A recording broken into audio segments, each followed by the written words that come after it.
Donald Trump will be our next president. Those are not words I thought I'd be saying tonight.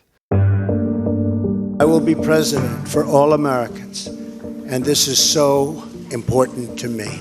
But now it's up to America's institutions, and to the people within them, to check his worst instincts. Look, there's danger in Trump. We know that. He's a man with authoritarian impulses. Donald J. Trump is calling for a total and complete shutdown of Muslims entering the United States. He's got a conspiracy theorist's mind. Why doesn't he show his birth certificate? He has very little impulse control, and particularly when attacked, even less decency. If you see somebody getting ready to throw a tomato, knock the crap out of them, would you? Seriously.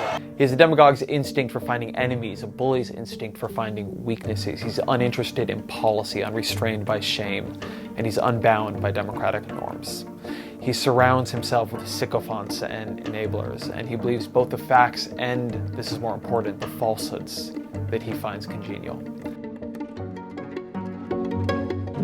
But Trump is entering an office, the presidency, that is weaker than many realize, for all the same reasons Barack Obama couldn't bring about all the change he had made people believe in.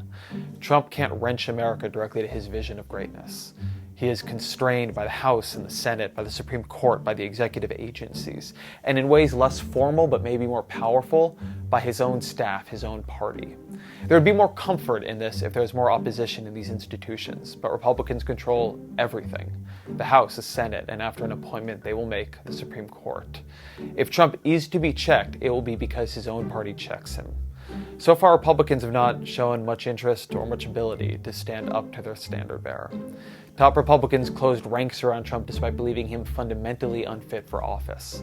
Their embrace did not lead to any kind of bargain, though. It didn't lead to Trump surrounding himself with more professional staff or developing sounder policy or moderating his worst instincts. This guy, I don't know what I said. I don't remember. Already, the Trump campaign has leaked that they will fill their administration's top positions with the most supportive people they can find, not the best people they can find. They're talking about Newt Gingrich for state, Rudy Giuliani, Chris Christie, Reince Priebus, people who supported them, not people best qualified for these jobs.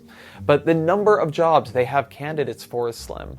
They'll need a lot more bodies to fill both the White House and the executive agencies. And this is a place where the Republican Party could play a real role in surrounding Trump with calmer, wiser advisors who could provide him better information and curb his worst impulses. The Republican Congress will use Trump to pass the agenda they have already crafted. Paul Ryan's bargain has always been that he'll endorse a man he clearly believes to be dangerous, so long as that man will sign his budget. And here's the question I ask. Do I believe that these principles and these policies that flow from those principles have a better chance of making the law with Donald Trump than Hillary Clinton? Absolutely, I do believe that. Trump is a deal maker. He'll presumably hold up his end of the deal. The question then is whether Congress tries to check Trump elsewhere on surveillance, wartime powers, on trade. Look, our institutions, in truth, are only as good as the people we have running them. Parties have a real reason to back their president. It's how Trump united the GOP after he became the nominee, and it's how he'll hold it together after he takes the White House. There's been little evidence that Republicans, even the ones who clearly recognize the danger Trump poses, are willing to risk electoral punishment to protect the country they so often profess to love. Look, House and Senate Republicans, they know that Trump's success is their success. His strength is their strength.